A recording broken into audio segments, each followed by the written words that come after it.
In this video, I want to talk about using multiple different parallel compressors on a vocal for a very tight and percussive compression sound. This is something you find quite commonly on a lot of rap music, and then also all over pop music, so these very tight, very percussive, and over-compressed vocals. And this effect is achieved by layering multiple different compressors in parallel to get a hyper-compressed sound that still has this almost dynamic quality to it, even though it has this very percussive, compressed tone.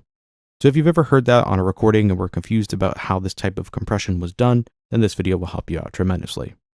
So if we went really wild with just a traditional compressor and overcompressed it to give us something really snappy, it would sound like this. So let me just show you that first. This is from my How to Make Alternative R&B course. This is one of the vocalists that I was working with. I thought this one just lasts forever. This vocal would be really great for adding that very tight pop sound to, because it would sound really nice if it was very overcompressed. So first, let me show you what a normal compressor would sound like if we were driving it rather hard to make a very snappy compression. You're going to hear that it definitely smears out the high frequency transients in a way that doesn't have that bright in-your-face characteristic to it. So we have a relatively slow attack and a very fast release. It sounds like this. I thought this one just lasts forever. So we get that nice transient pop at the beginning of everything, but it sort of smears out all those transients in between, especially those S's. I thought this one just lasts forever. And all the detail and clarity of the vocal is lost. So compressing this way sometimes doesn't work if you want that really tight sound. So instead, we'll be using parallel compression to achieve the sound that we're looking for.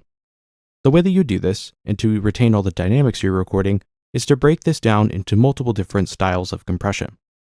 So each sound that we're going for is going to have its own compressor, and then we'll blend them all together to create our final compressed vocal sound. So first we have our dry channel. This will have no compression on it, and this will keep everything just as is. I thought this one just lasts forever. And then we can go to our second compressor channel, which I'll go ahead and just solo out on its own. And this is going to be our snappy compressor. So here I'm using an 1176 modeled compressor, so that way we can go super snappy with the compression. So let's do a slow attack and a very fast release. So that way we let through all those transients at the beginning, then the compressor very quickly jumps up in volume. I'm going to go ahead and turn this down so that way it's not too loud, and then I'm going to go ahead and crank the input gain all the way up. I thought this one just lasts forever. So the thing that I'm looking for here is just to get that pop at the beginning of each of the vocal transients. Let's go ahead and make that effect a little bit more pronounced by dropping down the headroom control just a little bit. So that's at -5.5. This will basically just increase the input gainage of the compressor, so that way we're compressing more. I thought this one just lasts forever.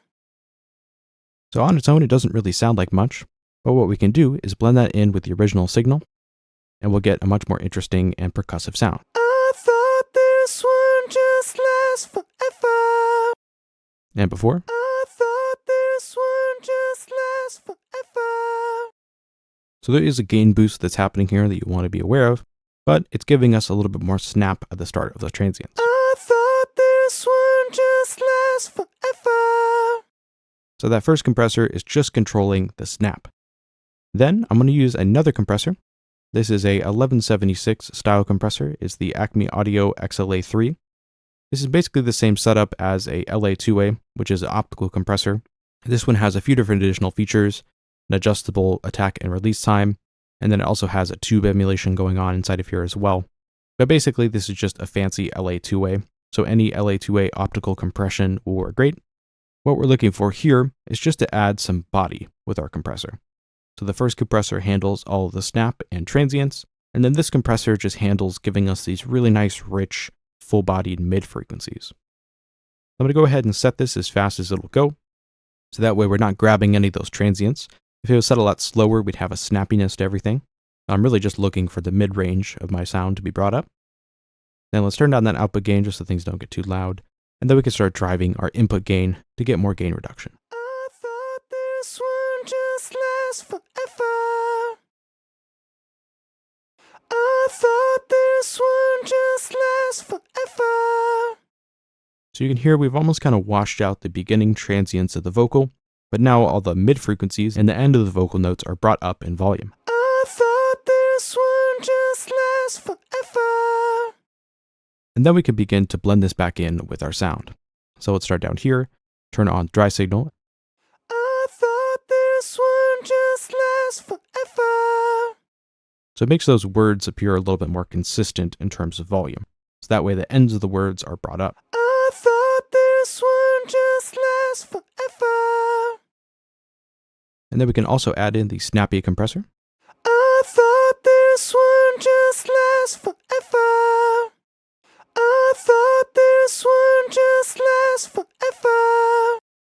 We have that nice tight percussive sound at the beginning, then the body of the sound being brought up by the second compressor, and then all the original dynamics of the original performance from our dry signal. I dream that everything is better.